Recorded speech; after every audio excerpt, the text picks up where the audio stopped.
श्रीमद् भगवत गीता जी के पंचम अध्याय, जिसे कर्म संन्यास योग के नाम से भी जाना जाता है, में भगवान श्री कृष्ण कहते हैं कि हे अर्जुन, जो पुरुष न किसी से द्वेष करता है और ना ही कोई अपेक्षा रखता है, उसे सदैव सन्यासी ही समझना चाहिए। राग द्वेष आदि से द्वंद्वों से रहित कर्मयोगी सुखपूर्वक सांसारिक बंधनों से मुक्त हो जाते हैं। इस पंचम अध्याय में भगवान श्री कृष्ण अर्जुन से कहते हैं कि ज्ञान योग एवं कर्म योग दोनों ही मनुष्य को निष्काम कर्म करते हुए आगे बढ़ने का ही मार्ग प्रशस्त करते हैं। इनके शब्दार्थ मात्र पर नहीं जाना चाहिए, वरन वास्तविक मर्म को समझकर करने योग्य कर्म करते रहें। हे अर्जुन, कर्म योग के बिना संन्यास योग की पालना अर्थात कर्ता भाव का त्याग बहुत कठिन है, जबकि भगवत भावरत कर्मयोगी शीघ्र ही भगवान को पा लेता है। शुद्ध मन से आत्मविश्वास के साथ संपूर्ण चराचर में परमात्मा के दर्शन करने वाले कर्मयोगी सदैव ही निर्लिप्त रहते हैं। भगवान मधुसूदन अर्जुन को आगे बताते हुए कहते हैं कि सांख्य योगी मानव शारीरिक एवं मानसिक रूप से सक्रिय समस्त ज्ञानेंद्रियों एवं कर्मेंद्रियों को प्रभु कृपा से स्वसंचालित ही समझते हुए निष्काम कर्मरत जीवन यापन करते हैं। ऐसे कर्मयोगी इंद्रियों पर नियंत्रण रखकर मन, वचन एवं कर्म से प्रत्येक परिणाम सदैव प्रभु को ही समर्पित किया करते हैं। कर्म फल की इच्छा त्याग कर ऐसे निष्काम कर्मयोगी सदैव भगवान को पाकर चिर शांति प्राप्त करते हैं, जबकि सकाम भाव से कर्मरत मनुष्य फल प्राप्त करने के भाव में बंध जाते हैं। अंतःकरण पर नियंत्रण रखने वाले सांख्य योगी नवद्वार युक्त शरीर में आनंद पूर्वक रहते हुए सदैव परमात्मा में ही रमे रहते हैं। वासुदेव श्री कृष्ण कहते हैं कि ध्यान रखने योग्य बात यह है कि सभी कर्म, कर्तव्य एवं कर्मफल प्रकृति अपने स्तर पर रची हुई माया से ही करवाया करती है। इनके क्रियान्वयन में भगवान का कोई हाथ नहीं होता, किंतु सभी सत्कर्मों को पोषित करने में भगवान का महत्वपूर्ण योगदान होता है। अपनी बात को पुनः दोहराते हुए भगवान श्री कृष्ण कहते हैं कि सर्वेश्वर कभी भी किसी के किसी भी कर्म के कर्ता अथवा भोक्ता नहीं बनते। सभी कर्म प्रकृति के गुणानुक्रम अनुसार इंद्रियों के अपने विषय व्यवहार हैं।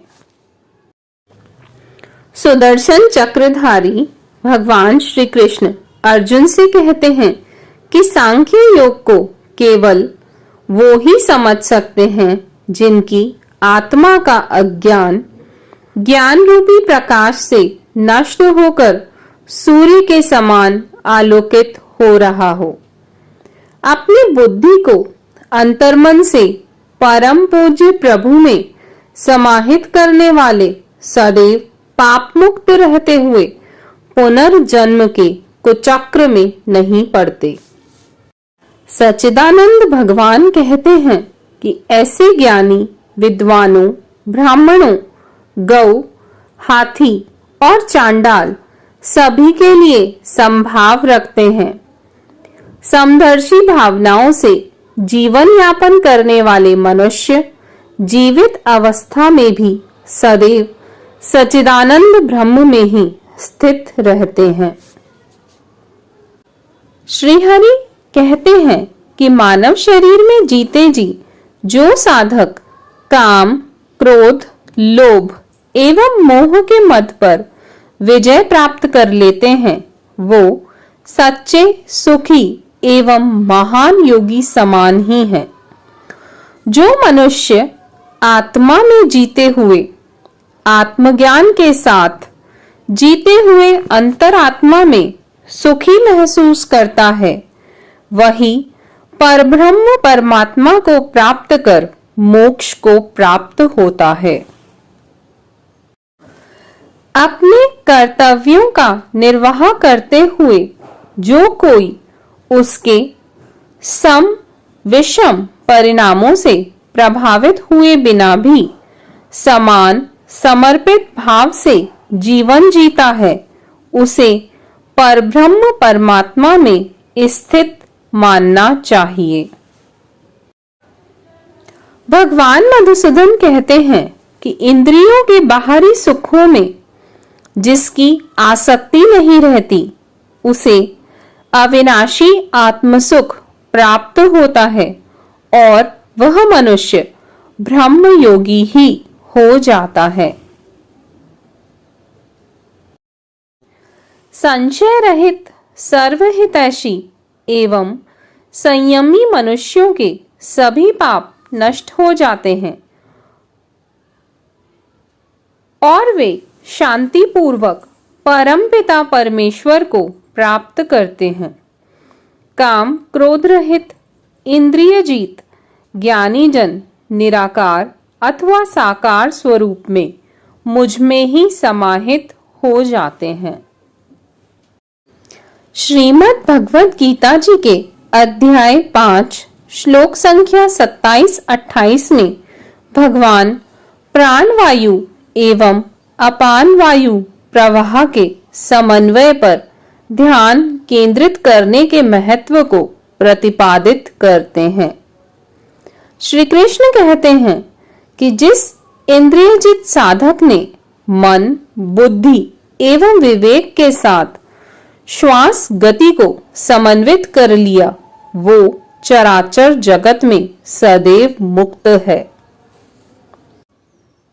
श्रीमद् भगवद गीता जी के 5वें अध्याय के अंतिम श्लोक में भगवान श्री हरि कहते हैं कि जो भी भक्त मुझे सर्वव्यापक चेतना स्वरूप में मानते हुए प्रत्येक कर्म का नियंता एवं कर्ता मानते हुए फल का उपभोक्ता मानते हुए जीवन जीता है, वह चिर शांति को प्राप्त होता है।